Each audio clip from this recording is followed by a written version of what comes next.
कहानी है रामपुर गांव की, जहां के मर्द महिलाओं को हमेशा नीचा दिखाने की कोशिश में रहते। अरे अभी तक खाना नहीं आया, क्या मुझे एक और शादी करने की जरूरत है? नहीं जी नहीं, ऐसा मत करना, वरना मैं कहाँ जाऊंगी।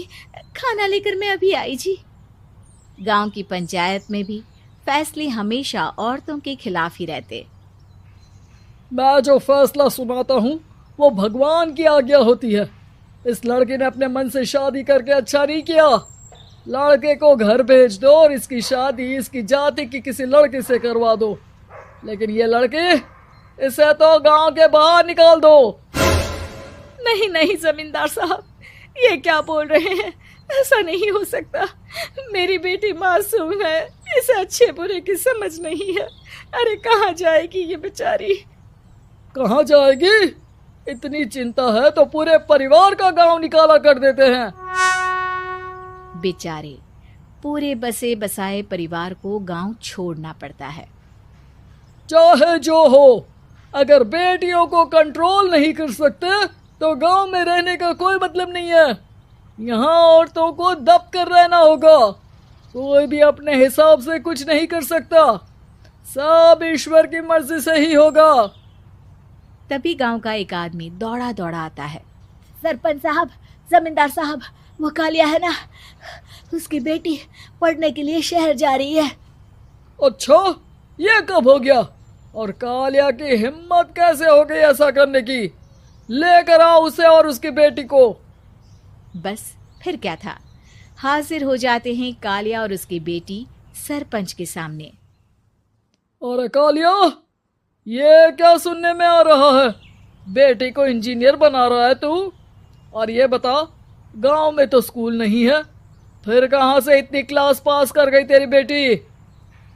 राधा, जो कि कालिया की बेटी है, उसे लगता है कि सरपंच उसकी तारीफ कर रहे हैं।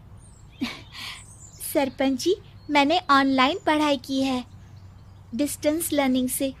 सभी में मैंने अच्छे नंबर पाए हैं, जिसे देखते हुए शहर की इंजीनियरिंग कॉलेज में मुझे स्कॉलरशिप मिली है। वाह जी वाह, क्या होती है ये? पहले तो ये बताओ, फिर आगे की बात करते हैं। पूरा गांव राधा की बात सुन रहा था और राधा बोलती जा रही थी। तो ऐसे मैं फ्री में एक अच्छी शिक्षा लेकर गांव में जो कुछ परेशानियां हैं, जैसे बिजली, पानी और इंटरनेट जैसी समस्याओं के लिए काम करूंगी। मैं गांव को शहर से जोड़ने के लिए पुल का निर्माण करवाने का प्रस्ताव रखूंगी। मुझे पूरी उम्मीद है कि जल्द ही हमारा गांव भी तरक्की की राह पर चल पड़ेगा। राधा की बात सुनकर सारे गांव वाले ताली बजाने लगते हैं। सरपंच को समझ नहीं आता कि वो क्या करे। चुप रह नादान लड़की, गांव के खिलाफ जाने के लिए तुझे गांव से बेदखल कर दिया जाएगा, वो भी पूरे परिवार के साथ। और हाँ, अगर ठीक से गांव में रहना चाहती है तो ये पढ़ाई लिखाई छोड़ दे। हम तेरे लिए गांव का कोई होनहार लड़का देखेंगे। तभी गांव का एक आदमी बोल पड़ता है। अरे नहीं नहीं सरपंच जी, राधा बिटिया जो बता रही है, अगर वैसा हो जाए तो हम लोगों को पैसा कमाने के लिए बाहर नहीं जाना पड़ेगा। हाँ जी, और ना ही कोसों दूर पानी के लिए भटकना पड़ेगा। हमारे बच्चे भी अच्छी पढ़ाई कर सकेंगे और आगे बढ़ेंगे, ना कि हमारी तरह खेती करते बैठेंगे। क्यों गांव वालों, राधा बिटिया का साथ देना चाहिए ना। सरपंच देखता है कि गांव राधा के साथ है तो वो चुप हो जाता है। वो घर आकर अपने सलाहकार से बात करता है, जो बहुत ही चालाक किस्म का इंसान होता है। अरे सरपंच साहब, आपको बहुत ही होशियारी से काम लेना पड़ेगा। एक बार गांव तरक्की कर गया, यहाँ के बालक पढ़ लिए तो कोई ना पूछेगा आपको। और फिर ये जो बेटा और बेटी है ना आपके, इनको भी आम लोगों की तरह ही जीवन जीना होगा। हाँ, लेकिन करे तो क्या करे? वो ना आप मुझ पर छोड़ दीजिए, बस मैं जैसा बोलूं करते जाइए। अगले रोज सुबह जब गांव वाले सोकर उठते हैं तो राधा के घर के बाहर और साथ ही वो लोग जिन्होंने राधा का सपोर्ट किया था, उनके घर के आगे लाल रंग से कल आऊंगी लिखा होता है। कल आऊंगी, यह क्या होता है? अरे यह तो खून से लिखा है, लगता है कोई भूत प्रेत या चुड़ैल का साया है। चलो सरपंच जी के पास चलते हैं। सभी सरपंच के पास जाकर उसे सारी बात बताते हैं। अरे ये तो बड़ी मुश्किल की बात है। चलो मैं एक बाबा को जानता हूँ, उन्हें बुला लेता हूँ। सरपंच बाबा को लेकर गांव के घर के बाहर जाता है। ओहो, तो ये वो चुड़ैल है जो उन लोगों को निशाना बनाते हैं जो गांव को बदलने का सपना देखते हैं। वो गांव को ऐसे ही संपन्न देखना चाहती है, वो नहीं चाहती कि कोई बाहरी यहाँ का कायाकल्प करे। क्या तुम लोगों में से किसी ने गांव को बदलने की सोच रखी है?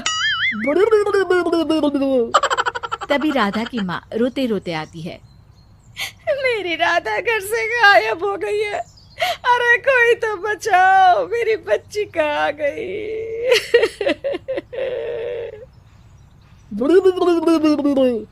ले गई वो चुड़ैल, तेरी बच्ची को ले गई। अब वो उसे श्रापित करके छोड़ेगी, उस पर चुड़ैल का साया हो जाएगा। तभी बुरी सी हालत में राधा भी वहां आ जाती है। उसके बाल चुड़ैल की तरह फैले होते हैं और कपड़ों में खून लगा होता है। सभी राधा को देखकर डर जाते हैं। माँ, पता नहीं मुझे कौन उठा कर ले गया था। अरे दूर दूर हो जा चुड़ैल, अब हम लोग इस गांव में नहीं रुकेंगे। अरे कैसे बातें कर रहे हैं आप? कल तो आप मेरे भरोसे गांव का हुलिया बदलने, अपने बच्चों को पढ़ाने और तरक्की उन्नति की बात कर रहे थे, तो आज क्या हो गया आपको? ये फिर तुम लोगों को बहकाएगी। ये चुड़ैल गांव में आ चुकी है, ऐसे ही ये तुम्हारे घर के बच्चों को भी ले जाएगी। गांव वाले राधा को गांव से बाहर निकाल देते हैं। उसके माँ बाप रोते रहते हैं, लेकिन गांव वाले नहीं मानते। मैं भी अपनी बहन के साथ गांव के बाहर रहूंगा, लेकिन वो पढ़ाई नहीं छोड़ेगी। वहीं सरपंच के घर पर सलाहकार कहता है। देखा, सांप भी मर गया और लाठी भी नहीं टूटी। लेकिन अगले ही दिन सरपंच के घर के बाहर भी वही शब्द लिखे होते हैं। और फिर सरपंच की बीवी कहती है, हमारी बेटी को किसी ने अगवा कर लिया है। तभी राधा का भाई वहां आ जाता है। अरे गांव वालों, मैंने सरपंच जी की बेटी को देखा था। वो चुड़ैल उसे उठाकर ले जा रही थी। अरे क्या मजाक कर रहे हो?